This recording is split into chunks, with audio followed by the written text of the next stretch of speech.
সিরাজগঞ্জের শাহজাদপুরে ভারতের আগারতলা বাংলাদেশ হাই কমিশনের কার্যালয়ে ভাঙচুরের ঘটনায় শাহজাদপুরে বিএনপি ও অঙ্গ সংগঠনের বিক্ষোভ মিছিল অনুষ্ঠিত হয়েছে। গত মঙ্গলবার সন্ধ্যায় শাহজাদপুর বিএনপি কার্যালয় থেকে একটি বিক্ষোভ মিছিল বের করা হয়।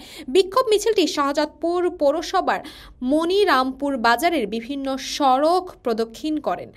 এ সময় বিক্ষোভকারীরা বলেন দিল্লি না ঢাকা, বিক্ষোভকারীরা বলেন ঢাকা ঢাকা স্লোগান দিতে থাকেন। পরে শাহজাদপুর নূর সুপার মার্কেটের সামনে এসে তার বিক্ষোভ মিছিলটি শেষ করেন। মিছিল শেষে বিভিন্ন নেতাকর্মীরা বক্তব্য দেন। প্রয়োজন বোধে আমরা আবার অস্ত্র হাতে নিয়ে বাংলাদেশকে আবার স্বাধীন করব, তাও ইন্ডিয়ার কাছে আমরা মাথা নত করব না।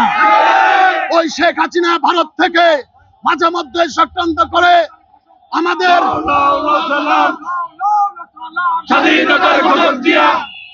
ভারতের মোদীর নেতৃত্বে শেখ হাসিনার সাথে বসে চক্রান্ত করে আমাদের দূতাবাসে হামলা করেছে, আমাদের ভাইদেরকে রক্তাক্ত করেছে।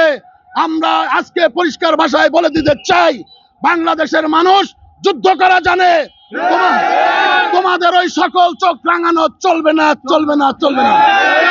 আজকে থেকে যে কোনো সময় যে কোনো আন্দোলন সংগ্রামে এইভাবে আপনারা সকলে একত্রিত হবেন এবং ইন্ডিয়ার সমস্ত ষড়যন্ত্র আমরা রুখে দেব।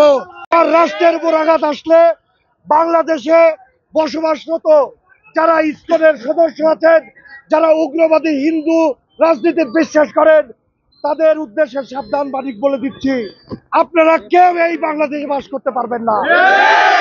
আমরা প্রতিক্রিয়াশীল রাজনীতি করি না, কিন্তু যদি রাষ্ট্রের উপর আঘাত আসে আমাদের কিন্তু অস্ত্র হাতে তুলে নিতে হলেও অস্ত্র হাতে তুলে নেব। আপনারা ভাববেন না বাংলাদেশ ছোট রাষ্ট্র তাই তাদের স্বাধীনতা নস্যাৎ করে দেবেন, এত সোজা নয়। বাংলার 20 কোটি লোক যোদ্ধা হয়ে যাবে 1 মিনিটের মধ্যে। কাজেই আমি আমার বক্তব্য দীর্ঘায়িত করব না।